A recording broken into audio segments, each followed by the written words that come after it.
Pasko na talaga dito sa Dasma, katropa. Masyado ng maliwanag eh. Speaking of Pasko, katropa, nakatanggap nga pala kami ng balita na meron na raw pamasko yung sasakyan namin. Kaya dali-dali namin pinuntahan ni Kuya Bob. Baka mawala eh. Eh syempre, tuwan-tuwa na rin kami. Syempre, pati kami makabalatuan kami ng sasakyan namin eh. Kaya kinabukasan, na-inspired tuloy ako eh. Nakatanggap ako ng balato sa sasakyan namin eh. Konti na lang yung iipunin ko para pambayad sa mga utang ko.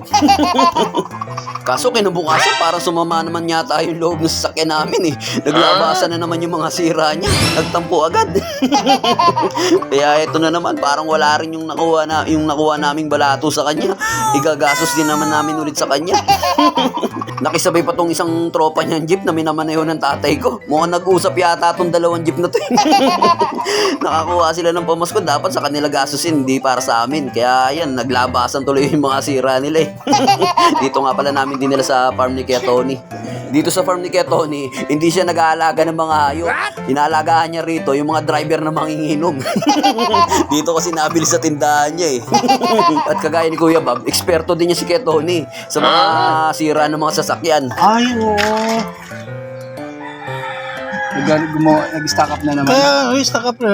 Kaya medyo nalubog siya, di ba?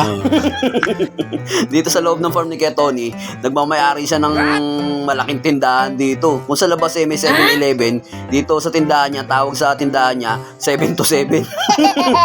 7 kasi yung bukas ng umaga, saka 7 ng gabi yung sarado. At kahit expert na si Kuya Bob, hindi niya pa rin talaga makaya yung sira ng sasakyan namin. Kaya kailangan na talaga ng super expert. Mukhang balak niya yatang ubusin yung pinamaskuhan niya eh. Pati yung mga balato namin mukhang magagalaw pa. pag kami namaras ka nga naman. Pagka hindi talaga kaya ni Kuya Bob, airpot ko na talaga yung gumagawa. Kasi siya talaga yung pinakamekaniko namin eh. Si Kuya Bob kumbaga eh, 50% pa lang yung nakukuha, hindi pa naipapasa lahat. Eh kasi hindi ako natuto kasi nung dati kasi sa mall ako nagtatrabaho, kaya ang iniisip ng airpot ko, ayaw ko magrasahan, kaya hindi niya ako sinasama sa mga gawa-gawa ng jeep.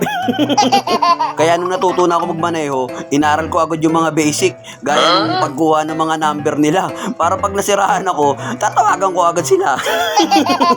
Nang matapos na nga, iuwi ko na yung sasakyan namin para lilinisan ko. Nang bigla namang pag-alis ko, katropa, para naman ako na maligno. Parang nakaramdaman ako ng pananakit ng bulsa. Eh paano, katropa, nung napansin ko yung reserba ko eh, flat.